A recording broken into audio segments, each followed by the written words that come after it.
जय श्री श्याम। आज भजनरेडियो.com के लिए बहुत ही महत्वपूर्ण और स्मरणीय दिन है कि हम राधा स्वरूपा बालिका जया किशोरी जी के समक्ष हैं, जो कि हमें और जन जन तक अपने धर्म के प्रति क्या विचार हैं पहुंचाने में अपनी पूर्ण चेष्टा करेंगे। जय श्री श्याम। जय श्री श्याम। जया किशोरी जी, इतनी कम उम्र, मात्र 15 साल की आयु में आपके अंदर भगवान के प्रति इतना अनुराग, विलक्षण भक्ति और इतने अच्छे भाव, सत्कर्म भाव कैसे आए? क्या कारण है इसका? कृपया हमें इसके बारे में कुछ बताएं। इतनी बातें तो नहीं है मुझ में, और अगर है भी तो कब आई इसका मुझे भान नहीं। और शायद घर में बचपन से ही भगवत चर्चा होने के कारण एवं दादा दादी, नाना नानी सब धार्मिक होने के कारण मेरा भगवान के प्रति प्रेम बढ़ गया। और वे मुझे जब कहानियाँ सुनाया करते थे तो बड़ा अच्छा लगता था, ऐसा लगता था जैसे प्रत्यक्ष देख रही हूँ। और जब वे भजन गाते थे तो बड़ा मन लगता था, मेरा मन भी करता था भजन गाने का, और फिर ठाकुर जी ने अपने रास्ते डाल दिया। जया किशोरी जी, आप हमें बताने का कष्ट करें कि आपके अंदर धर्म के प्रति आपके सद्विचार कहाँ से आए, आपने कहाँ से शिक्षा ली और आपके गुरुदेव कौन है? प्रेरणा मुझे स्वामी रामसुखदास जी महाराज से मिली, और मेरी आरंभिक शिक्षा मेरे आरंभिक गुरु ब्रह्मलीन आचार्य श्री गोविंददास जी महाराज मिश्रा, बैकुंठनाथ जी मंदिर वाले, उनसे हुई। उनके सानिध्य में मुझे प्रभुचरण अनुराग और भाव की शिक्षा मिली, परंतु दुर्भाग्य से ज़्यादा दिनों तक उनका सानिध्य प्राप्त न हो सका। और वर्तमान में शिक्षा मुझे आचार्य श्री पंडित विनोद जी सहल, प्रख्यात भगवत आचार्य और ज्योतिष आचार्य, उनसे मिल रही है, उनके पावन सानिध्य में। जया किशोरी जी, आपको कथा करते कितना समय हो गया और आपने अभी तक कितनी कथा की है? कथा करते हुए मुझे पूरे 1 साल हो चुके हैं।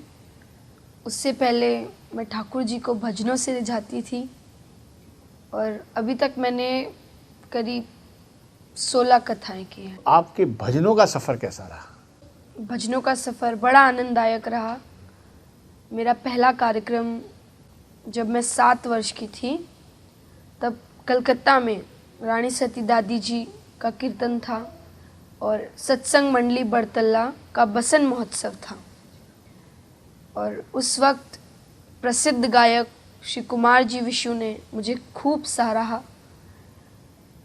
और फिर उसके बाद श्री राधे श्याम जी सुल्तानिया श्याम मंडल, श्री सावरमल जी भीमसरिया, श्याम जी अग्रवाल, संदीप जी सुल्तानिया, सेवक मंडल घुसड़ी धाम, श्री श्याम कला भवन, राजीव जी काबरा, मुरारी जी तोदी, सभी का बहुत योगदान है। और ठाकुर जी के प्रचार और प्रसार का मौका मुझे मिला।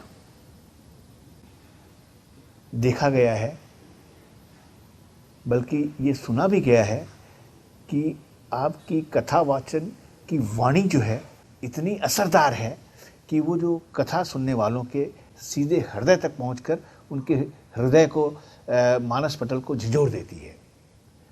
इसके पीछे क्या राज है और आप क्या वजह मानती हैं? ये तो ठाकुर जी की कृपा है। और प्रस्तुति देते वक्त मैं खुद को पात्र में महसूस करती हूँ। ऐसा लगता है जो हो रहा है मेरे और ठाकुर जी के बीच ही हो रहा है। इससे भाव प्रबल हो जाता है। शायद यही श्रोताओं को अच्छा लगता है और भाव ही भाव को खींचने की क्षमता रखता है, तो शायद भक्तों को यही अच्छा लगता हो। जया किशोरी जी, मेरा आपसे अगला सवाल ये है कि आपकी कथाओं में अमूमन देखा गया है कि महिलाओं का समागम, उसके साथ साथ युवा पीढ़ी का भी समागम और बुजुर्ग लोगों का भी समागम अच्छी संख्या में दिखाई पड़ता है। तो क्या आप हमें ये बताएंगी, इस तरह का समागम, सामंजस्य और समीकरण कैसे बनता है? आपकी कथा में ऐसी क्या चीज़, ऐसी क्या वाणी है जो सबको एक मंच पे इकट्ठा कर देती है और वो बड़े ही भक्ति भाव विभोर होकर के आपकी कथा को सुनते हैं?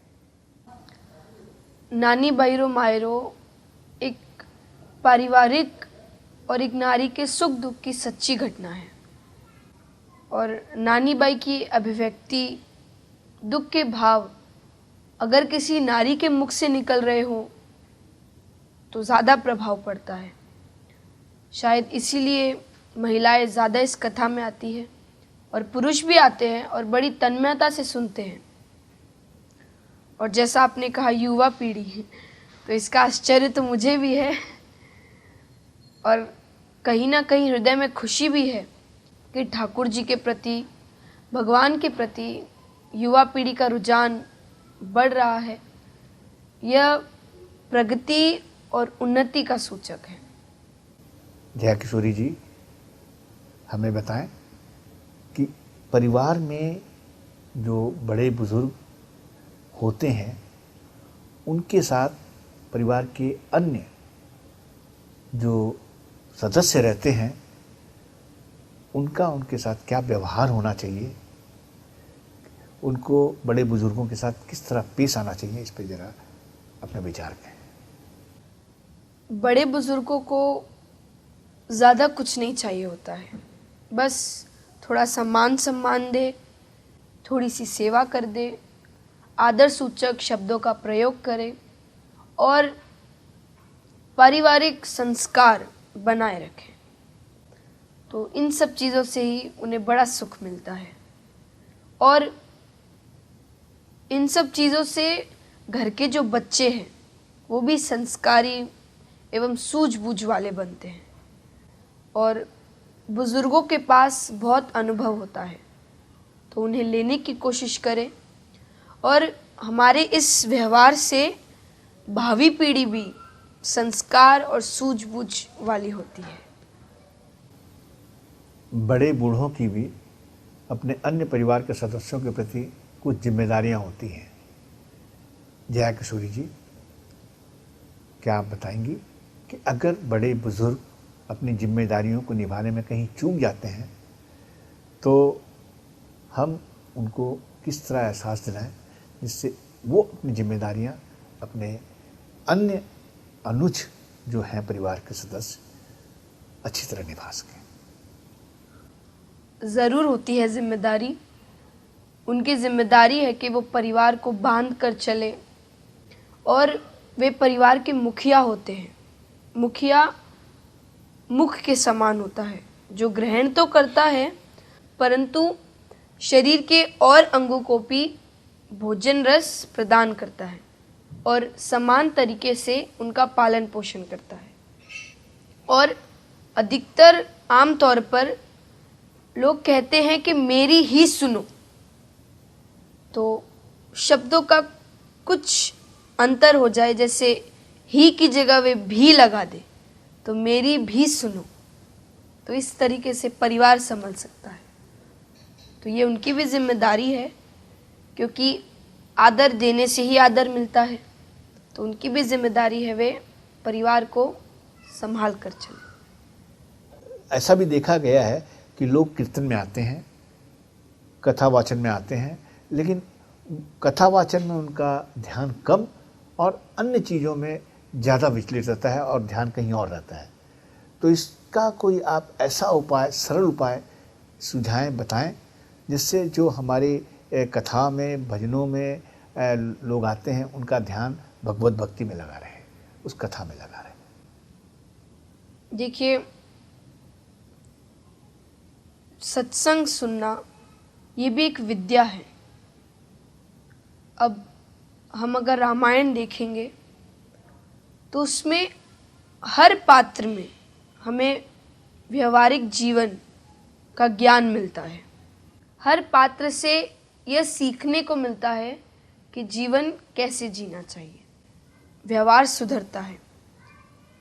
और अगर व्यवहार में सुधार आ जाए तो सब काम सुधर जाए।